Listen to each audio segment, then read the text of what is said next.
Icaini kuhe mathina maria meyumiritie honge-ini itiganite nimekiririo ciukia utongoria na uhoti wa aria maratongoria ministry iria irumbuanagia na honge ici utongoria wa kanju ya makanitha NCCK ikiuga maminista aya nimabatie kweherera iturwa ciao. The Minister of Health this time, either if one person died in some countries because of there's something wrong, either she fixes it or steps out.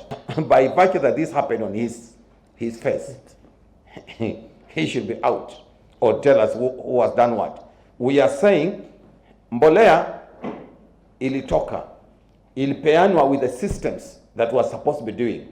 They have the accountability. What is coming up so clear that accidents are on our roads because of corruption.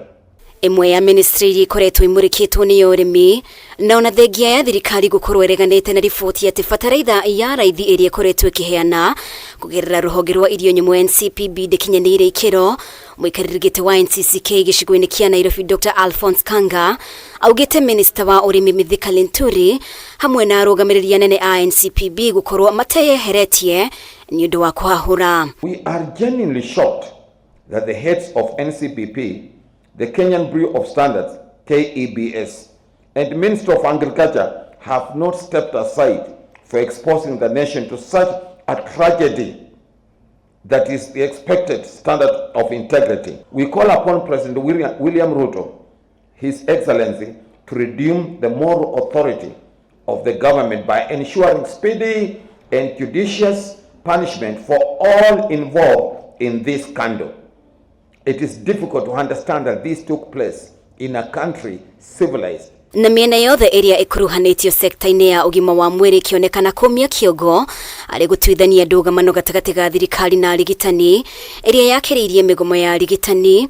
Kanju ya NCCK nimenereirie thirikari nene na cia county ni njira iria ikoretwo ikihuthira gwetha kihonia. Just because the officials are able to pay for their medical care is not a reason to neglect and destroy the public healthcare system.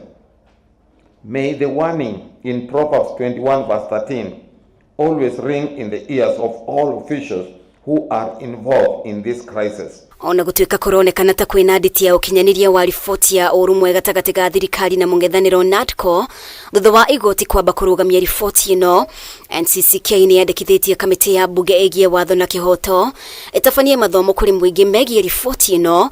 Atongoria kanjuini ino makiuga ni mahitia atongoria gukinyanagiria matua mategukuruhania muingi. The recent confession by members of parliament that they passed the finance bill 2023 without reading it implies that even the NADCO report may have passed without scrutiny. In this regard, we challenge Parliament and especially the Justice and Legal Affairs Committee to facilitate a comprehensive nationwide civic sensitization. Ciĩgiĩ ungumania, kanju ĩno nĩ yũrĩtie kamĩtĩ ya kũhũrana na ungumania EACC ithundũre njĩra ng'eni cia kũhĩtana na ungumania, magavana makihinyĩrĩrio kũmunya tũrĩa nĩ me thirikari-inĩ cia county. Ngiribotera Kameme TV, rĩtwa rĩakwa nĩ Mũmbi wa Chege.